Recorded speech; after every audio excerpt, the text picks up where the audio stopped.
Hi everyone, welcome to Alaska. I'm Jackie and this is Yoga Posture Labs 101. This is great for teachers and students. If you are a teacher, you can earn CE credits because I am an ERYT 500. I'm out here today to go over forward standing head to knee pose.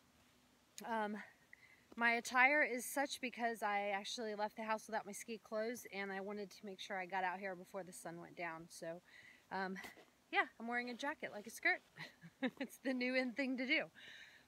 Okay, so standing leg is very important. You want to make sure that it is stable, steady, and strong. I always talk about stacking your awareness to make sure that the joints are lined up, because then you will be the strongest when you do that. My standing leg today is going to be my left leg, so I'm going to bend the knee and straighten it. If you lock the knee out, then you'll have to give a slight bend in order for it to be stable.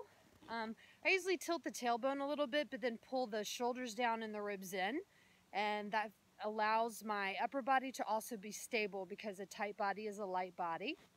I am in ski boots, so just keep that in mind when you're watching me. I might shift a little bit, and it's just because I'm in cross-country boots. But when the whole body is strong and stable, then you can begin to lift the leg that you're going to be extending. Hip flexors are real active here for those of you that are teachers. If your students are collapsing into one hip, then you're going to want to bring your hands up and maybe just touch them lightly on the sides and ask them to lift up on that other hip and pull them back to center. Then if they're just working on the hip flexor strength, have them do a little isometric where they're just lightly pressing the knee into the hand at about 20% and then backing it off, and they can work on the strength of that lifted leg. If they're still stable after that, maybe have them pull the belly in, round the upper back as much as possible, and then reach down and actually grab that foot. If they can pull in and round over and grab the foot and they're not actually wavering in the standing leg, I always have them stay here for a moment just to make sure that they're stable. Then they can begin to kick out. Now, again, if they start to sink into the left hip, you're going to want to lightly touch maybe one finger here and say, lift that hip. Once they lift that hip, then they can start working at actually tucking and bringing the head down to the knee itself.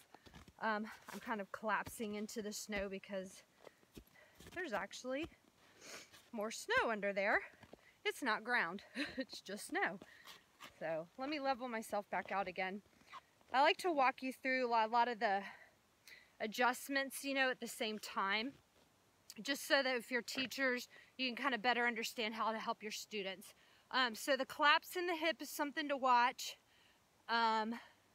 Keeping the belly pulled in toward the spine, really rounding in the upper back, kicking through the heel, maybe even having them flex the toes back towards their nose will help that leg stay strong and steady. Because the idea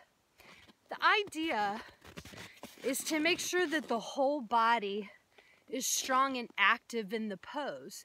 Because if there's one part of the body that's working harder than the other, it's going to show in the pose. There'll be a weakness somewhere.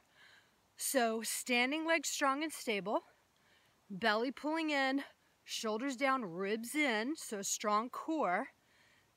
Work on the standing leg, then work on the lifting leg. Again, hip flexors, you can do a little bit of work with the hip flexors by doing isometrics. That builds those small muscle fibers up. Then, once they've got that lifted leg nice and like the hip flexors strong enough that they're ready to kick out, then they can begin that kick out process.